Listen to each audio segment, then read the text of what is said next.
ஆவிக்குரிய கோபம் வரணும். என்ன கோபம் வரணும்? ஆமா, இந்த 5ஆம் அதிகாரத்தில் என்ன நடக்குதுன்னா, எருசலேமிலிருந்து வந்த 2 கைண்ட் ஆஃப் ஜூயிஷ் பீப்புள் இருக்காங்க. ஒருத்தங்க மேல்மட்ட யூதர்கள், இன்னொன்று கீழ்மட்ட யூதர்கள் இருக்காங்க.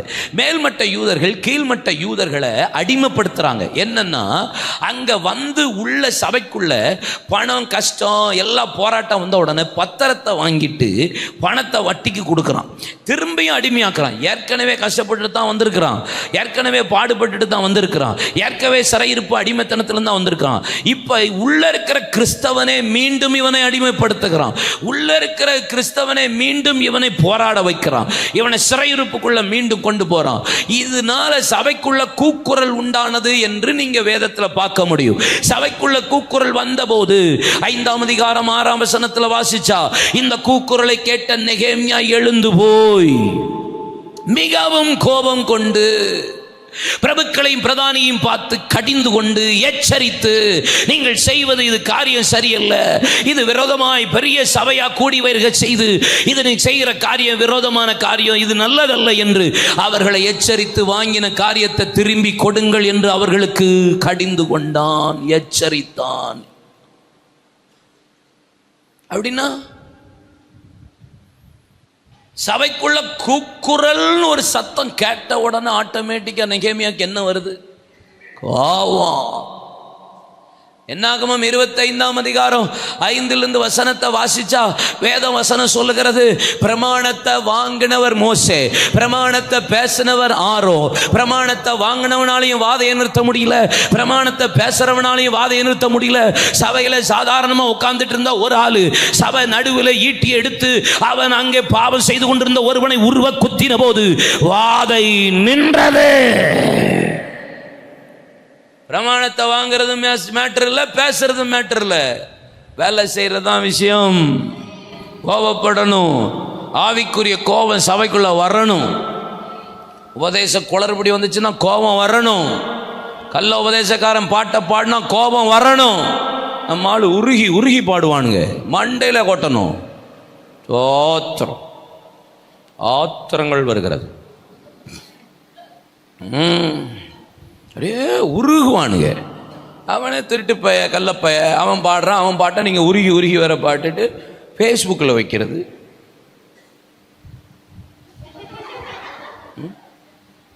தோத்திரம் தோத்திரம் தோத்திரம் ரீல்ஸில் அதில் இதெல்லாம் வச்சுக்கிட்டு சேட்டை, கொஞ்சம் சேட்டையா நம்ம ஆளுக்கு கொடுக்குதுங்க.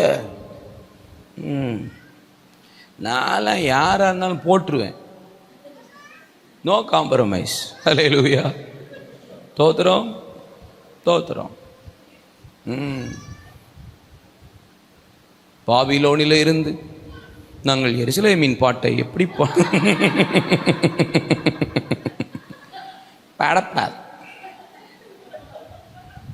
ஆமென் சொல்லுங்க. இன்னைக்கு மனம் திரும்பட்டும், இன்னைக்கு ஒரு ஸ்டேட்மெண்ட் கொடுக்கட்டும், நான் தான் பாடுவேன் ஃபஸ்ட்டு.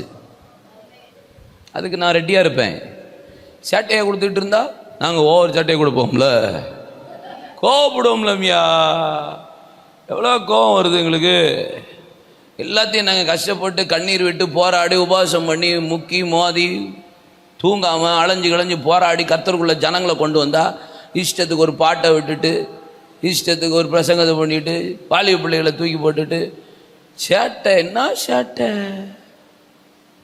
கோவப்படுங்கிறேன் நான். கோவப்படணும், வெளுத்துடணும். நம்ம சர்ச்சில் யாராவது வந்து உருகிட்டாங்கன்னா நம்ம பயில கீபோர்ட்லேருந்து கையெடுத்துட்டு அமைதியாக இருப்பாங்க. நாள் என்னன்னா வேற பாட்டு பாடுங்கண்ணே அப்படின்றோம். வேற வழியே கிடையாது. சர்ச்சிலே என்கவுண்டர் நடக்கும் நமக்கு. நான் எந்த இடத்துக்கு ஏதாவது பிரசங்கம் பண்ண போய் ஏதாவது உருகுச்சுன்னா, ரொம்ப உருகாத போய் நிறுத்து அப்படின்ட்டுருவேன். யாராக இருந்தாலும் சரிதான். To not compromise. எதிலையும் விட்டு கொடுக்குற மாதிரி ஐடியா இல்லை. கோபப்பட வேண்டிய இடத்துல கோபப்படுங்கிறேன். வெளுத்துறணும், யோசிக்காதீங்க. இல்லை, கலாத்தியர் 2ஆம் அதிகாரத்தில் பவுல் சொல்கிறாரு, நான் பேதுருவை முகமுகமாக எதிர்த்தேன், முகமுகமாக கடிந்து கொண்டேன். என்னையா நீ புறஜாதி வரும்போது யூத மார்க்கமாக நடக்கிற மாதிரி பெரிய நல்லவே மாதிரி கையை கழுவாமல் பாக்கெட்டுக்குள்ளே போய் கையை விட்டு தொடச்சிட்டு அலையிறீரு. இது என்ன பாக்கெட், என்ன டிஷ்யூ பேப்பரா? படாக்குன்னு கையில் விட்டு தொலைச்சிட்டு நான் சாப்பிடல அப்படின்ட்டாப்ல. யோ ஊரே பார்த்ததுயா நீ கையை போட்டு நல்லா உறிஞ்சு சாம்பாரை உறிஞ்சு அடிச்சத. சாச்சா இல்லை சாப்பிடல, தொலைச்சி இப்படி வந்து தொலைச்சி. இல்லை எவ்வளோ ஆள் பாருங்க. உங்களுக்கு தெரியுமா, பர்னபா தான் பேதுருட்டியே கொண்டு போனது. பர்னபா தான் பவுலை பேதுருட்டியே கொண்டு போனது. ஆனாலும் பாருங்க போற்று வேண்டும். கட்டையம், மோசமான கட்டையம் இந்த ஆளு. இது பவுல் கட்டையாக தானே இருப்பார். குட்டையன், மோசமான குட்டையன், டெரரான குட்டையன் பவுல். ஏன் நான் அவனை அந்த ஆளை குட்டையன்னு சொல்லனா, கமாலியல் மட்டும்தான் சொல்ல முடியும். எனக்கு வேற யாரும் சொல்ல முடியாது. அல்லேலூயா சொல்லுங்க.